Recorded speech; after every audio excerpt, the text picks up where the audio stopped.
Hoy le vamos a hablar del modernismo, una corriente artística que surgió a finales del siglo XIX y duró hasta mediados del siglo XX.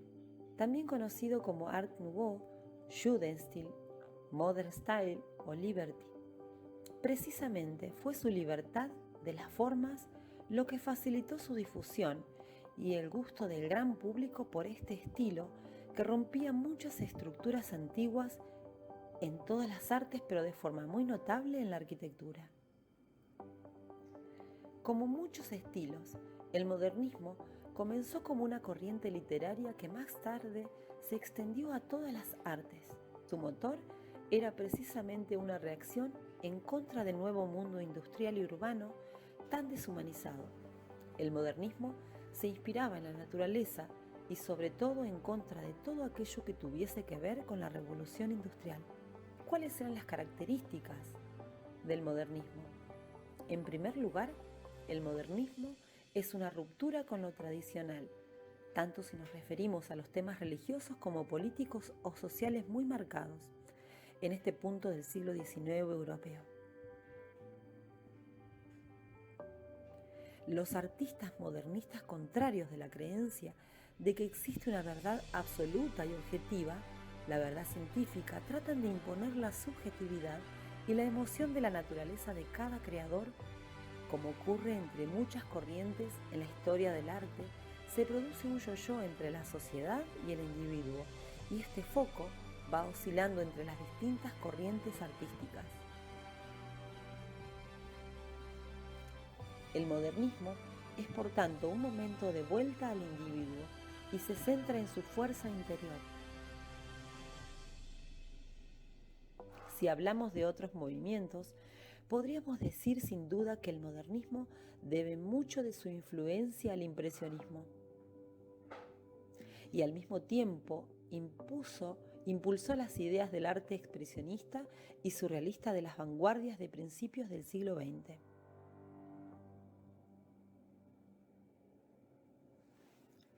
A pesar de que el modernismo atrajo en la arquitectura a muchos de los grandes burgueses e industriales a la hora de construir sus casas y palacios, es un estilo que nació contra todos estos principios y se cristalizó para dar cabida a todas las clases sociales sin perseguir las técnicas de producción masiva industriales.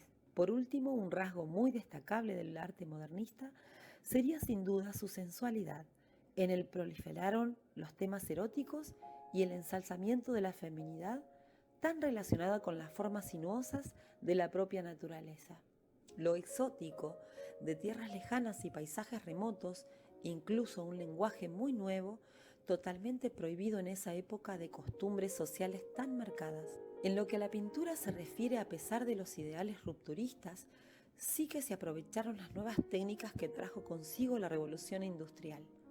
Por ejemplo, aquellas que permitían el replicado a gran escala como la serigrafía o la impresión de carteles.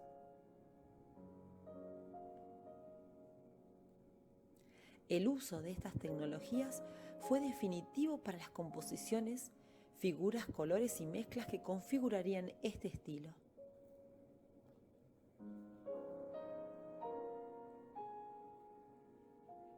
Tenemos que aclarar que el término modernista es algo difuso, ya que encontrarán englobados en él a muchos artistas que se han incluido también en el impresionismo, como ocurre con Manet,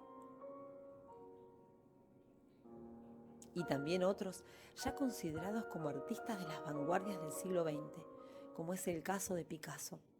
Ahora vamos a hablar acerca de una de las arquitectas, decoradoras y artistas escocesas más destacadas de finales del siglo XIX y principios del siglo XX, teniendo una gran influencia tanto en Europa como en América.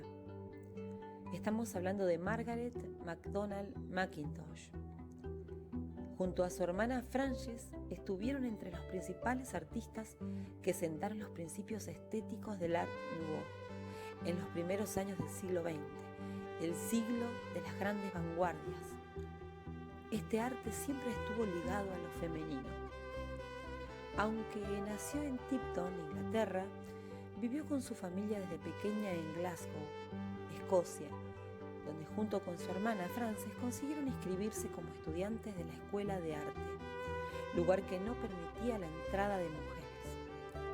A pesar de ello, allí lograron desarrollar su gran talento artístico, pues trabajaron con una variedad de materiales, incluidos trabajos en metal, bordados y textiles.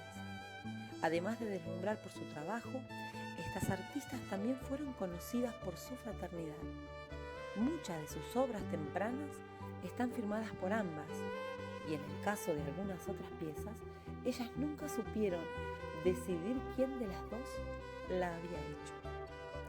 En 1896 crearon la empresa de decoración McDonald Sister Studio en 128 Hot Street, Glasgow.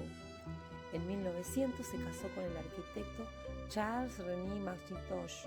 Con él pasó a colaborar en estrecha relación, además de con su hermana y el marido de esta, Herbert McNay, que formaron el núcleo de la llamada Escuela de Glasgow. Al terminar sus estudios, Frances y Margaret abrieron su propio taller. Sus carteles, anuncios, acuarelas, su trabajo en metal y textiles se vendían prolíficamente y sus piezas fueron expuestas en toda Europa. La cuna del Art Nouveau para entonces era Viena. Estas artistas vivían demasiado lejos en ese momento para mantenerse en el centro del movimiento. Sin embargo, la delicadeza, fuerza y la originalidad de sus obras fueron en gran parte responsables de ese estilo, uno de los más encantadores de la modernidad europea.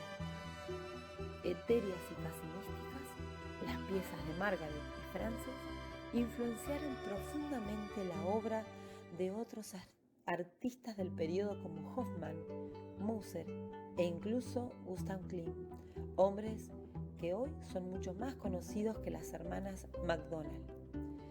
Mientras que en aquella época las mujeres que estudiaban arte lo hacían por puro interés personal, ella y su hermana lo convirtieron en una forma de vida.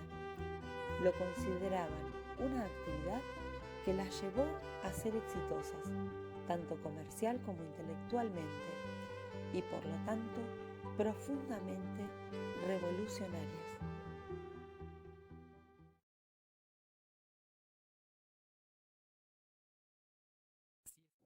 Barcelona es una de las ciudades europeas que posee algunos de los edificios más hermosos y singulares jamás creados, cada uno basado en la naturaleza a través de formas y diseños estructurales, que se destacan entre sus vecinos y son la obra de uno de los mejores arquitectos del mundo. Nos referimos a Antonio Gaudí. Sus edificios no solo estaban inspirados en la naturaleza, sino que eran una celebración de la naturaleza, al igual que un homenaje a la vida y una celebración del Dios al que Gaudí le dedicó toda su existencia. Entre ellos está la Casa Milá, la Casa Batlló y quizá la más famosa, la Sagrada Familia, que todavía está en reconstrucción. Todas están a poca distancia una de la otra, y cada una se define por sus curvas complejas que desafiaron todas las reglas arquitectónicas convencionales. Edificios que nacieron de la mente de Antonio Gaudí, nacido en 1852 en el seno de una familia de artesanos. Antonio Gaudí encontró gran parte de su inspiración y significado en la arquitectura al seguir los patrones de la naturaleza, y usaba la belleza, a la que él consideraba un regalo de Dios, como el modelo definitivo para el mundo. El propio Gaudí dijo una vez: la originalidad consiste en volver a los orígenes. La Sagrada Familia comenzó a construirse en 1882 bajo la dirección del arquitecto Francisco de Paula del Villar, quien renunció un año después, permitiéndole que Gaudí se hiciera cargo a la edad de 30 años. Incluso a esta temprana edad, vio su oportunidad y se propuso hacer del proyecto su obra maestra. Fue por ello que decidió transformar el proyecto e incorporarle su estilo característico. De esta manera, decidió combinar arquitectura gótica y modernista para que así pudiera crear algo completamente nuevo. Diseñó columnas que imitan árboles y esqueletos, arcos que reflejan las costillas, así como escaleras de caracol inspiradas en conchas marinas, y agujas que emulan cristales y techos que compiten con las copas de los bosques por su belleza natural. Todos sus diseños están basados en fenómenos naturales, pero para que una mente humana los recreara en piedra, se necesitaba de un hombre con una verdadera genialidad. Antonio Gaudí nace en Reus, Tarragona, el 25 de junio de 1852 y muere el 10 de junio de 1926 en Barcelona. Cursó arquitectura en la Escuela de la Lonja y en la Escuela Técnica Superior de Arquitectura de Barcelona, donde se graduó en 1878. Su expediente académico fue regular, pues se preocupaba más de sus propios intereses. El director de la Escuela de Arquitectura de Barcelona dijo en su momento: «Hemos dado el título a un loco o a un genio, el tiempo lo dirá». Como máximo representante en la arquitectura del modernismo catalán, Gaudí desembocó en él entre finales del siglo XIX y principios del siglo XX. Sus primeros proyectos fueron los de las farolas para la Plaza Real y su primer encargo importante, la Casa Vicent. El principio del siglo XX evidenciaba el cambio de su estilo cada vez más personal. Entre 1904 y 1910 construye la Casa Batlló y la Casa Milà, dos de sus obras más emblemáticas. Hacia 1906 se instaló en una casa de propiedad en el Parque Güell, que actualmente es la Casa Museo Gaudí. Gaudí vivió dedicado por completo a su profesión y se refugió en su profunda religiosidad. Su búsqueda de nuevas soluciones estructurales tuvo su culminación entre los años 1910 y 1920, cuando experimentó de forma práctica todas sus investigaciones en su obra cumbre, conocida y admirada en todo el mundo, la Sagrada Familia. Destacado por su sentido innato de la geometría y el volumen, atendía tanto a las soluciones estructurales como a las funcionales y decorativas. También dominaba técnicas artesanales como cerámica, vidrería, forja de hierro, carpintería, etc.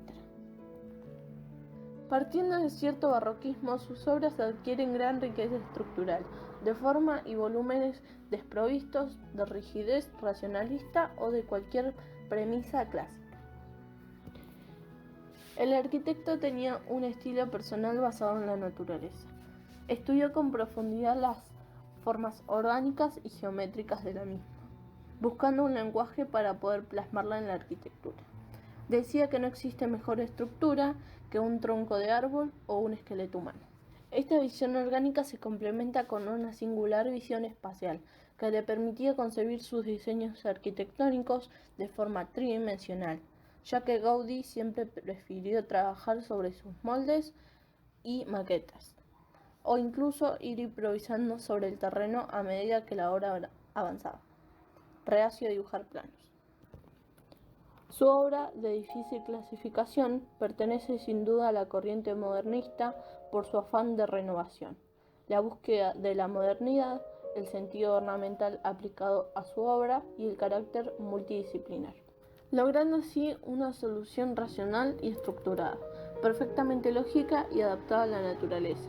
El 7 de junio, Gaudí se dirigía a la iglesia cuando fue atropellado por un tranvía, siendo tomado por un mendigo, al ir indocumentado y a causa de su aspecto descuidado. No fue socorrido hasta que un guardia civil lo condujo al hospital. Murió el día 10 de junio de 1926 a los 73 años de edad, en la plenitud de su carrera, y fue enterrado el 12 de junio en la capilla de Nuestra Señora del Carmen. Pero su figura comenzó a ser reivindicada en los años 1950 y en el 57 se inauguró su primera gran exposición internacional en el MoMA de Nueva York.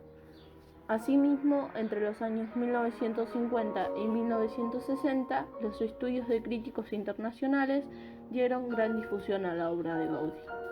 Desde entonces la valoración de Gaudí ha ido en aumento, proceso que se reflejó en la catalogación de 17 de sus obras como monumentos históricos artísticos de interés cultural, siendo el primer artista contemporáneo en alcanzar esta distinción. También en 1984 varias obras fueron declaradas como Patrimonio de la Humanidad por la UNESCO.